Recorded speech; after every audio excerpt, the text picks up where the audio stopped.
สิแม่นแล้วคนนี้ ใจมันบอกว่าใช่ตั้งแต่วินาทีแรกเลย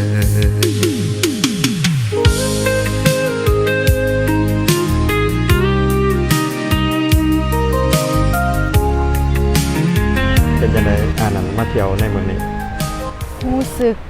สึกดีเนาะเพราะว่าที่ผ่านมาหั่นนะเฮาก็พากันแต่เฮ็ดเวียกเฮ็ดงานเนาะบ่ได้มีโอกาสสิแบบว่าได้มาเห็นธรรมชาติได้มาพักผ่อนแบบนี้แต่ผู้ฮู้น่ะบ่ได้พาเฮาฝึกแต่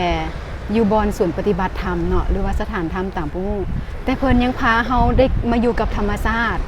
เพิ่นก็บอกว่าเฮาเป็นธรรมชาติเฮาก็ต้องไปอยู่กับธรรมชาติเพื่อให้ธรรมชาติได้ช่วยบำบัดเฮา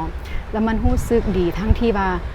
เฮาได้พักผ่อนจากเวียกละเฮาก็ได้มาฝึกเพื่อเข้าหาตัวเองได้มาเดินจงกรมได้มาเจริญสติได้มาแช่น้ำมันเฮ็ดให้ว่าชีวิตนี้มันดีขึ้นมันมีความสุขขึ้นสำหรับเองก็คิดว่ามันเป็นเรื่องที่ดีเพราะว่าเฮาเมื่อยจากการเฮ็ดเวียกเฮ็ดงานแต่ว่าเฮาก็บ่ค่อยมีเวลาแบบ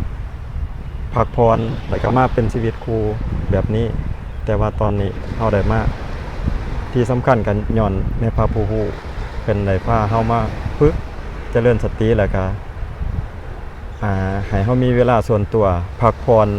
คลายเครียดจากสิ่งต่างๆที่เฮาเฮ็ดนะ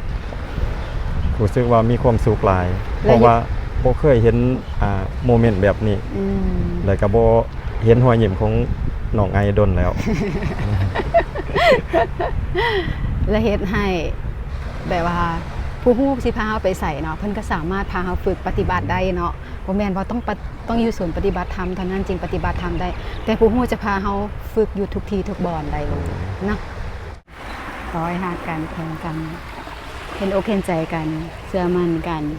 เด้อจ้านะจ๊ะ โอ้ยคือสิแม่นแล้วคนนี้ ใจมันบอกว่าใช่ตั้งแต่วินาทีแรกเลย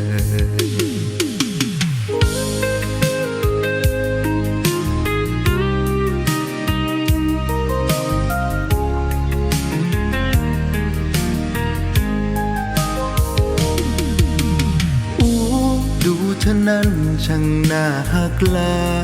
ยอยากเข้าไปทักแต่ใจยังอายอยู่เด้อ